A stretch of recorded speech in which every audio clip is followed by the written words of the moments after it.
Go. So my name is Erin Gurney. I am a second-year pharmacy student. I'm just starting my second year, so still kind of new. So sorry if I talk fast. Sorry about that. So I'm going to be talking about transitions of care and kind of just giving an overview and then how to improve that. So here is like just a diagram of the different settings that kind of explains transitions of care. So anytime that you're changing a setting, that is a transition of care. So you can have within a setting, so that's like going from the emergency room to the ICU or the ICU to med-surg.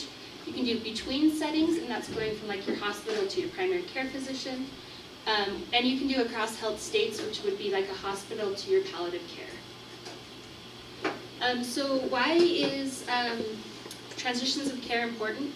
Well, 20% of the United States hospitalizations are readmissions within 30 days of discharge. And in the Medicare population, up to 76% of those readmissions are things that could be avoided. So, sorry, this slide is like really busy. But this is Centers for Medicaid and Medicare, and this is kind of how they define readmissions. So a readmission is an admission to a subsection D hospital within 30 days of a discharge from the same or another subsection D hospital. So they have adopted measures, conditions, where if a patient comes back with those conditions within 30 days, then you most likely won't get reimbursed for that. So when it first started, they just did myocardial infarction, heart failure, and pneumonia. They've since added COPD and hip and knee surgeries. The CMS came up with a way to calculate excess readmission ratio for each condition, which is then used to calculate the readmission payment adjustment. They gather data in 3-year periods, and they use a minimum of 25 cases to calculate the excess admission ratio.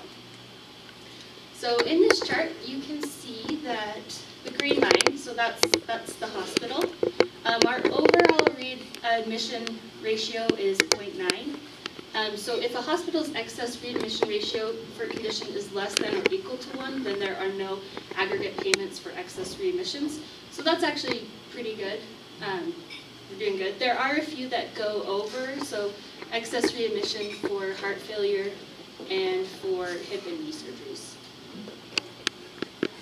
So in order to reduce readmissions, it's important to provide smooth transitions of care. To do this, we can implement policies that help us achieve transition of care goals. So these are 3 of the more important goals. And first is improve patient safety, and then improve communication, and that's with healthcare providers and then also with patients and family members, and then prevention of hospital readmissions. So first, for improving patient safety, medication errors and adverse drug events are often the cause of readmissions, and the most problematic medications are usually warfarin and insulin, and you can see right there. So being able to identify these medications will actually help us prevent these errors in the future. Another way to improve patient safety is a medication reconciliation. This is comparing a patient's current medication regimen against admission, transfer, and discharge orders. So anytime they move a transition of care, getting a medication reconciliation is really an important thing to do. So a medication reconciliation should consist of their current medications that they're taking, their adherence to therapy, so when their last dose was taken, previous adverse drug reactions, so allergies, their primary care provider and community pharmacy information, and then any OTC medications like herbal supplements, eye or ear drops, nasal sprays. And then it's also nice to have a history of whether they use tobacco, alcohol, or illicit drugs. So discrepancies that can be identified with medication reconciliations are inadvertent duplications, omissions, unnecessary therapy, inappropriate doses, and drug-drug interactions.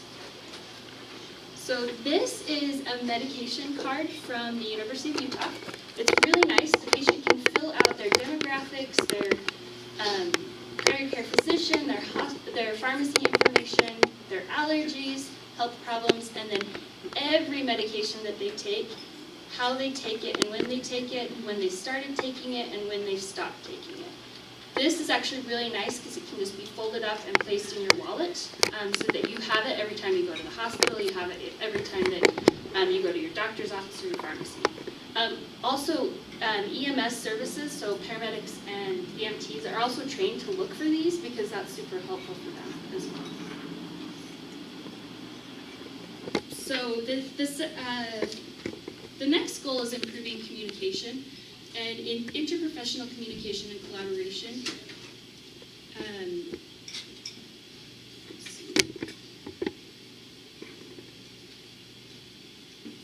so a lack of communication can be a contributing factor to adverse events. We can improve this by providing customized real-time info to outpatient providers and pharmacies. This allows for inquiry and clarification and improved drug utilization reviews. And then with communication with patients, they have like two different ways to provide patient education. The first is motivational interviewing, and this is a technique in which you become a helper in the change process and express acceptance of your patient. So the more important ones are expressing empathy through reflective listening, avoid argument and direct confrontation, and support self-efficacy and optimism. The second method is the teach-back method, and this method is used to ensure information was explained clearly and the patient can explain the information in their own words. So when you start like a patient education, it's nice to go in and let them know how it's structured. So if you say, my name is Erin, I'm going to be talking to you about your medications, we'll go over everything, I'll answer any questions that you have, and then after that, I would like you to tell me how you are supposed to take that medication. So just kind of that they know going into it that something is expected of them. It's suggested that you don't tell them that you're going to give them a quiz after, because people hear the word quizzed and get panicked and don't listen to you. So then for prevention, it's also important to identify patients' risk for readmission. High-risk patients have been admitted 2 or more times in the past year. Medium risks have been admitted once in the past year, and low risks have not been admitted within the past year. So identifying which of our patients are high risk helps us know how to tailor our patient education when they are leaving the hospital. And then it also helps us schedule post-acute follow-up care based on their risk level. So high-risk patients really should have a face-to-face follow-up within the first 48 hours of discharge. And then they should be in to see their physician within 5 days. Now with medium and low-risk patients, it's okay to just have a follow-up phone call within the 48 hours and then to make sure that they are seen by their physician within 7 days. But each of these categories, you need to make sure that there's a 24/7 phone number so that if they have any questions or concerns, they can call that number. And then the last way to help prevention of hospital readmissions is to provide patient-friendly post-hospital care plans. This is one from Intermountain Healthcare, and it talks about how to use oxygen at home. What makes it patient-friendly is that it's got diagrams, bolded, it's an easy-to-read font. You probably can't read it because it's really small, but in front of you it's really easy to read. It tells them how to turn it on, how to turn it off, and it also lets them know when they need to call their doctor and when they need to call 911. So communication of accurate information between providers and patients and family caregivers is critical to effective transitions of care. As members of the healthcare team, we have a responsibility to provide quality care while ensuring patient safety. We also need to remember that we are part of a team, and it's not just the hospital is a team. We're working as a healthcare team with all of these outpatient clinics, these outpatient pharmacies to provide this care. We don't want to see patients come back within 30 days when that could have been avoided.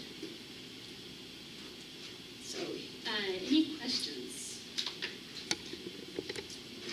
When you say that you should do a follow-up phone call, is that a follow-up phone call from pharmacy or from anyone on the healthcare team? So anywhere on the healthcare team, like case management can make a follow-up call. I know that you guys have a lady here, her name's Patty, who does face-to-face, and I don't know if she does phone. So yeah, just having someone that is actually making that call to make sure they were able to fill their medications, make sure they got their oxygen, because if they weren't able to fill their medications, you're not solving the problem at all. They're going to end up back in the hospital. And that's recommended for all patients? That's recommended for all patients.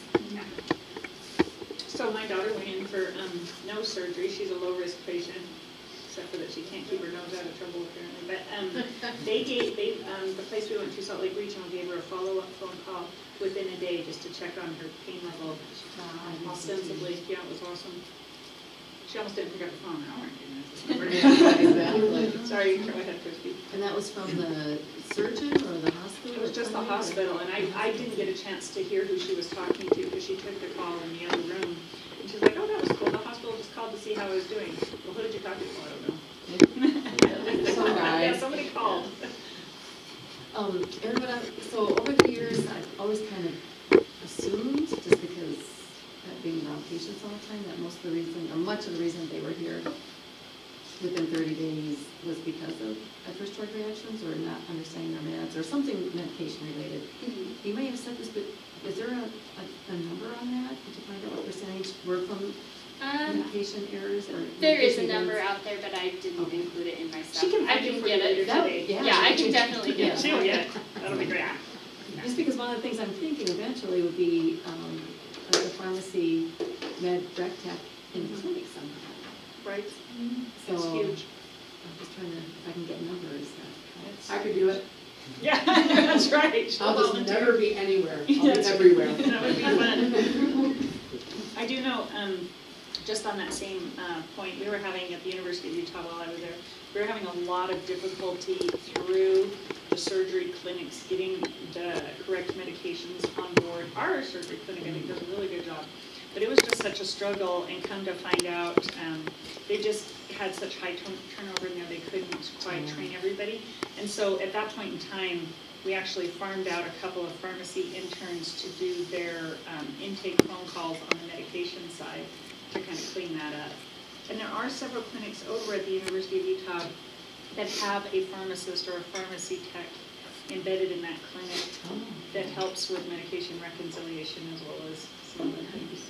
Yeah. And then if your hospital could provide a med card to every patient that gets discharged and actually fill it out for them, that way all they have to do is stick it in their pocket, like in their wallet, so that they have that for the next time they need it.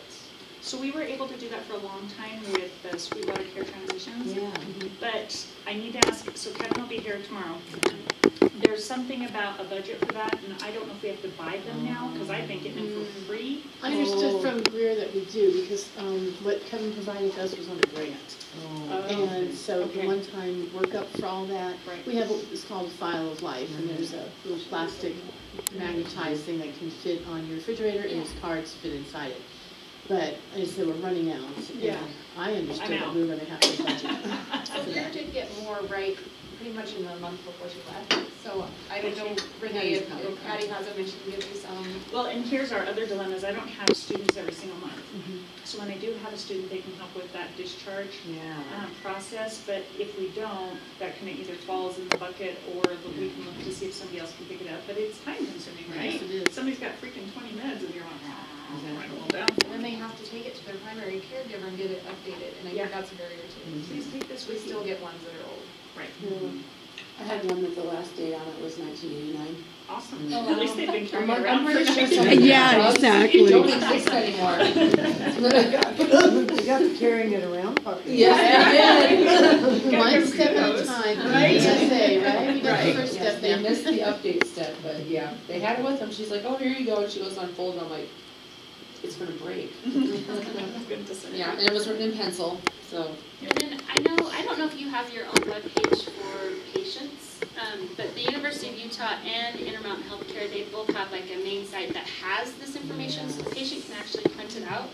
And it also has all of those patient handouts, so that if they have any questions, they can just go to the site and look at that information. We're gonna have to chain them to the bed and make them log in before they leave the hospital. Is it the portal, or is it just the actual internet? Like if I think it's the Google it? portal. I think it's their portal, because Yeah, it's it's- patient specific, yeah. right? Yeah, Oh, it's their portal. yeah. Our portal doesn't work very well, does it? No. You can get labs and that's it, nothing else through this. Oh, really? Could we put it on the website, At least that's a start. on the front page, and just do it like under medication information, and then that would, oh, what's this? And then click on it, and then that shows up. Which that would be helpful too, because Yeah. anyone who Yeah. will, just Googling it would have access to Right. it. So that would be helpful That's also. a very good point. Hello? And we have a new marketing director. Yes, we Yeah. do, let's And give them she's something to Update do. the website. Yeah, she's all for putting stuff on the website that people can access. So yeah, they can access these That'd be a education good thing. things, life forms. Okay, next victim. Right.